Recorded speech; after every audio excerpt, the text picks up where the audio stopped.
This is the official journal of the Alvarez expedition, found in Flotsam off the easternmost tip of the Azores, and it has made its way back along the trade routes to me. I've read this through many times, piecing together the damaged and sometimes barely coherent entries, and it reveals a troubling tale. I won't read all of it to you, there is much in here that is humdrum and irrelevant, but I shall share certain entries. The chronicler of this journal doesn't give his name, but these are his words. Alvarez Expedition, June the 3rd, 1891.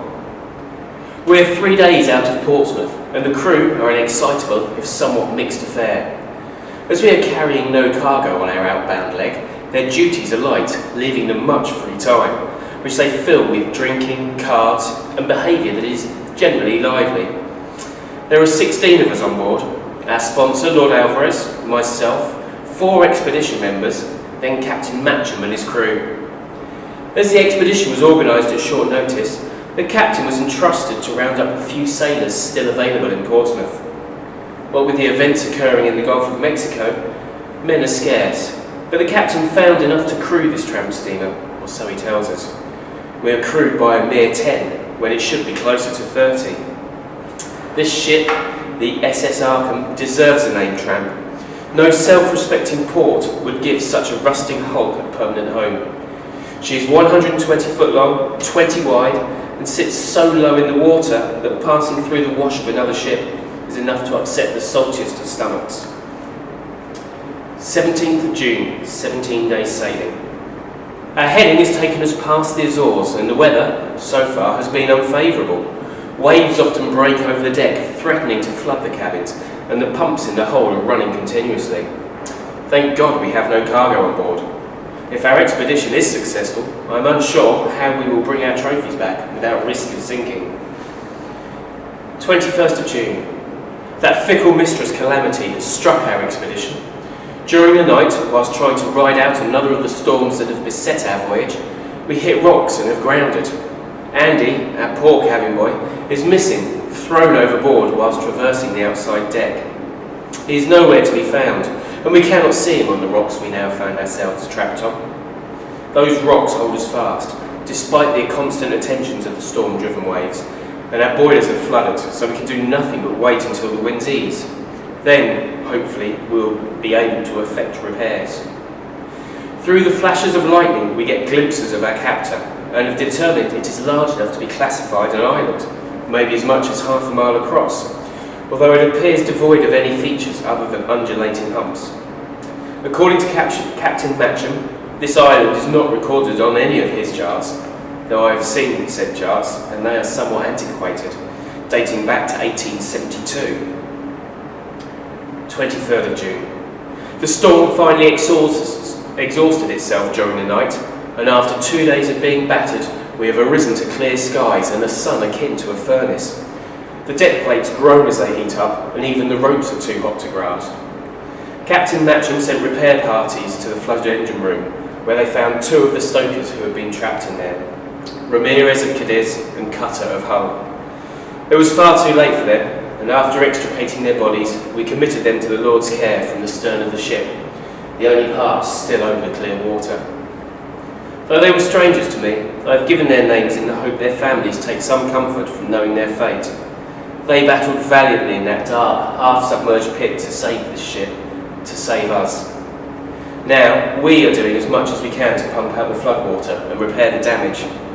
To be honest, I am not much use. As a man of words, I have few practical skills, but the crew appreciate the 10-year-old single malt whiskey I slip into their drinks to help motivate them. 23rd of June, addendum. Just before sunset, we witnessed a miracle. Andy, our cabin boy, who we assumed dashed against the rocks, appeared on the shore in the front of the ship. It was a glorious sight, him rising from the rocks, the orange ball of the setting sun behind him, shimmering like a blessed halo. We helped him back on board, where the doctor pronounced him fit, though salt-crusted, sunburnt and dehydrated. When Andy managed to speak, he recounted how he had survived by burrowing like a crab into a crevice in the rocks, before making his way back to the ship.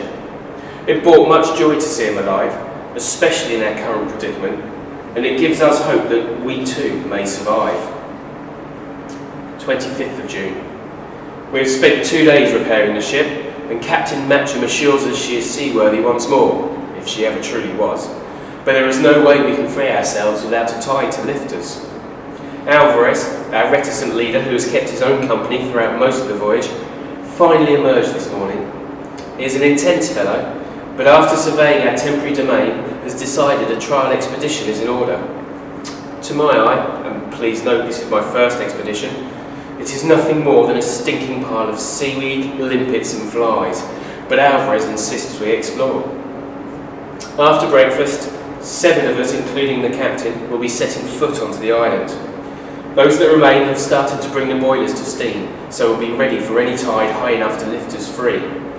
Our cabin boy Andy has made a remarkable recovery from his earlier ordeal and will show us his hiding place. Alvarez has some idea it may prove useful as an emergency shelter, should the need arise. 25th of June, Addendum. We had been on the island for no more than an hour, picking our way across the slippery surface, when we heard the most calamitous series of noises. First, there was the hiss of steam and the clank of machinery as the crew tried the propeller. The screw turned, but the shaft must have been out of alignment, for it squealed. Then there was a rushing sound, followed by the screeching of metal being ripped asunder. Looking to our ship, we saw giant tentacles tearing at the stern in a frenzy. They were weaving, twisting, wreathing, each as thick as a stoker's arm. We could only watch as the rear cabins were ripped from the deck and tossed into the foaming sea. To our horror, one man was ripped by the grey-green appendages, though from our vantage point we could not tell who it was. But as his body was torn apart, we knew he was no longer part of our expedition. As quickly as the damnable things had risen, they slunk back into hidden depths, and the sea calmed, leaving no trace. The stern of the ship was no more, with as much as a third gone, ragged strands of metal left in its place. I cannot be sure, with all the commotion and shouting coming from our party, but I swear I heard Alvarez repeating, "Magnificent," under his breath. He had watched the whole thing intently, unlike the rest of us, who had howled like a troop of frightened monkeys. When we regained some measure of calm, Andy refused to head back to the ship. I agreed with him. Whatever had done for it could still be nearby. A decision was made, though I cannot recall by whom, and Captain Matcham took his 3 remaining crewmen back to the ruined SS Arkham, whilst Alvarez and myself followed Andy to the place which had saved him from the storm. I took the flare gun from the captain, so I could signal if the crevice was big enough to protect those of us who survived. 26th of June. The crevice is our new home. It is more a crescent indentation, sloping down some 4 foot and close to 12 foot long. It is cramped, but we have managed to string canvas across the upper lip to provide a modicum of shade whilst we formulate a course of action, though what that will now be without a ship is unclear. We are not on any of the major trade routes, so our chances of passing a signalling vessel are slim. The island itself is drying out, leaving us surrounded by the cloying, acrid smell of the sea, and the rocks themselves are curious. I'm not scientifically minded, but Alvarez thinks they must be sedimentary as they appear soft, almost yielding, and he's constantly taking notes about his findings. The captain returned to us late last night and confirmed 4 of the crew were taken by the beast that Alvarez had started calling the Kraken. Could it really be the fabled creature? Surely such a behemoth is a tale told by braggart sailors and drunks. But I cannot deny what my own eyes have witnessed. Hell rose from the depths. Hell rose against us. The captain also reported that the doctor is still alive, but the man has refused to leave the remains of the ship.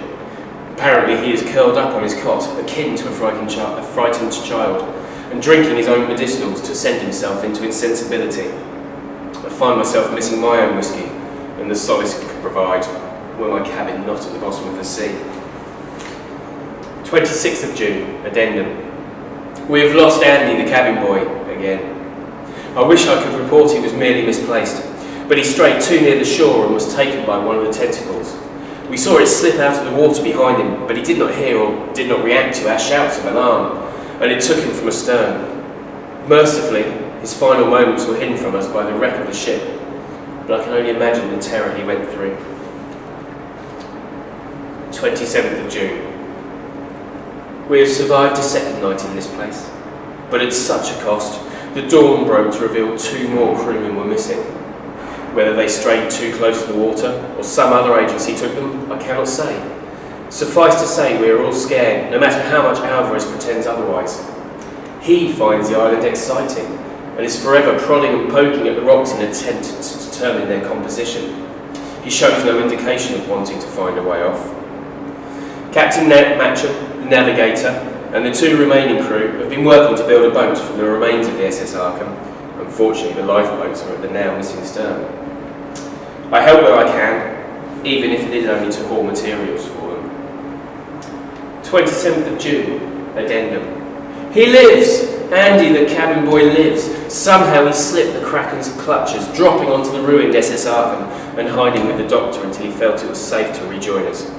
It is heartening for our besieged expedition, and Alvarez sees this as a sign we can all escape, both from the island and the Kraken. 29th of June. The boat was completed. A flimsy affair, though the sides were high enough to have kept the worst of the waves out, and with regular bailing we could have kept it afloat. However, as Captain Matcham and his 2 remaining men took the makeshift contraption to the edge of the island to load our meagre supplies, that accursed beast struck again. Alvarez thinks it must live alongside the island. This is its domain, and we, intruders, are an infestation to be disposed of. We could only watch as the infernal tentacles smashed it and the men into the rocks. Behind the tortuous appendages, a hump rose from the water, and we finally saw our nemesis. There were 2 eyes, each a foot wide, and with no spark of intelligence or, dare I say it, humanity. The orbs were yellow, shot through with pulsing red veins, like thunderbolts cast by Odin himself. We instinctively crossed ourselves as we looked into the soul of the devil. All we have left now is each other, and our small shelter in the crevice. 29th of June, addendum. It is now just Alvarez and I. Alvarez has developed a fever, becoming insensible. After spending the day hacking at rocks, trying to reach something he swore was below the surface, he collapsed late in the afternoon, the sun and exhaustion proving too much. Andy and I dragged him back to the shelter, and Andy braved the ship to see if the doctor was still alive. But no sooner had the boy stepped foot on the deck than that infernal beast reared again. This time there was no escape, and it pulled the SS Arkham free from the rocks, taking it down into the depths, along with Andy and the doctor. 30th of June. In a desperate hunt for food, I scoured the areas as close to the shore as I dared go, where I stumbled across the body of the doctor. I say body, crabs had got to his remains, and it was only the purple velvet waistcoat he always wore that allowed me to identify him. I threw stones at a few of the crabs, but I dared not approach to commit him properly. Alvarez remains in a fever and is of no use, so I face my end with what I hope is dignity. But I fear I will break and surrender myself, both to the sea and to the Kraken. At least it will be quicker than the slow starvation that faces me. I cannot bring myself to catch and eat the crabs, knowing what they have feasted on themselves. 30th of June, addendum. How can one person have so much luck? I was roused from my self-pity by shouting, and wearily I climbed from the shelter. Out at sea, clinging to 2 pallets lashed together, was Andy, our cabin boy. He was half hidden under a tarpaulin to protect himself from the sun, and I could only raise a hand in salute as the currents took him eastwards, away from the island. Perhaps he would drift to the Azores, or perhaps he would drift for months, but it was hard for me not to curse him as he sailed free into the distance. Has he, somehow, used our luck, used my luck, to save himself? 31st of June. It is 1 month since leaving Portsmouth Point, and what started as a voyage of discovery has turned into the most unendurable hell. How could such calamity befall one party? It is only me left now, and the awful truth has been revealed. Alvarez, in a moment of lucidity, took the flare gun from me whilst I dozed, and I awoke to see him descending into the crevice, then fire the gun into the ground. The flare spluttered and burned, sending up the most noxious fumes, and the ground beneath our feet lurched, sending us sideways. Somehow I managed to keep my footing and scrambled out of the crevice. As the movement of the earth subsided, I turned back to see Alvarez fall, but it was not onto rock. The surface we had been sheltering on flowed and rippled before rolling back, revealing a yellow glow. The same red thunderbolts I had seen in the Kraken's eyes were there, only an order of magnitude larger. Alvarez became trapped in a layer of thick gel that protected the giant's eye, and before I could react, I found myself showered in seawater. A great tentacle, far larger than the ones we had already seen, passed over me and plucked Alvarez up, much as you or I would pluck a flower. It must have had a girth of 5 feet at its widest, and it carried Alvarez overhead and into a crater that was opening up on the far side of the island.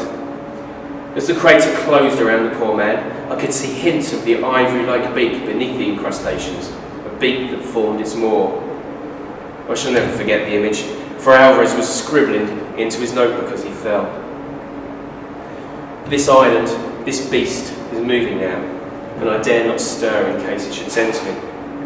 My final action will be to wrap this journal securely and attach it to the remains of a crate, in the hope that one day it may be discovered, and that our fate can be shared with the world. That, my friends, is the fate that befell the Alvarez expedition. There is more in these pages, much more that I have left out, that I deem necessary to spare your sanity. I will, however, tell you the final entry.